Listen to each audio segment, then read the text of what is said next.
Avant d'intervenir sur le rapport, j'aimerais avoir une pensée particulière pour M. Jean Payanacci, décédé la semaine dernière, qui a été le président de la communauté des communes du Sartenay-Valinco-Taravo et adjoint à la mairie d'Olmide. Acteur engagé au sein de notre territoire pendant de nombreuses années et avec lequel j'échangeais régulièrement sur les questions de santé, considérant que c'était la préoccupation principale des Corses. Je tenais à lui rendre ce petit hommage. Madame la conseillère exécutive, mesdames et messieurs les conseillers territoriaux, la stratégie nationale de santé et le PRS sont nécessairement liés. Le volet Corse comprend 2 axes. Le premier porte sur l'offre permanente, sur les addictions, le dépistage des cancers, le renforcement au premier recours dans le rural, la prise en charge ambulatoire et hospitalière et bien d'autres. Le second s'attache à assumer les changements liés aux saisons. Suppléance locale en cas de tension ou crise sanitaire, anticipation, etc. Vous considérez dans votre rapport que le compte n'y est pas, notamment en termes d'équipement. En exemple, la maternité de Porto Vecchio ou bien l'absence d'indication allant dans le sens d'un nouvel hôpital à Bastia. 2 annonces effectuées par le président Macron lors de son déplacement dans cette même assemblée et qu'on est loin encore de l'attente de créer un CHU.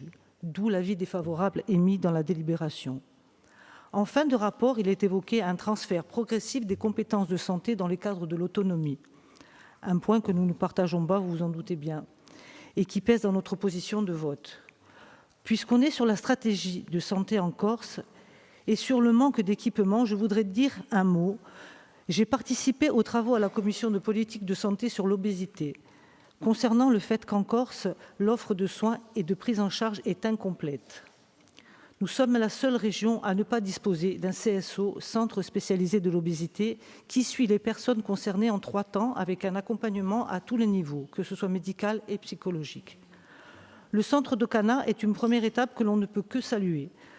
Tout comme le dispositif retrouve un cap. Je pense que nous devrions optimiser ces dispositifs déjà existants et en renforcer les actions.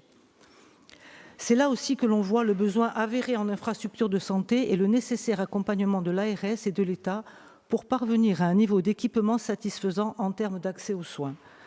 Madame la conseillère, pensez-vous que nous sommes en mesure d'assumer la compétence santé lorsque l'on voit tout ce qui nous manque encore actuellement? Pour en finir sur le volet obésité, quid de l'ORS qui peut avoir une dimension statistique?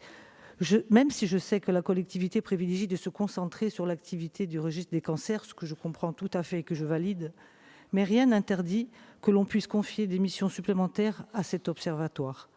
Arrêt Gardiaf.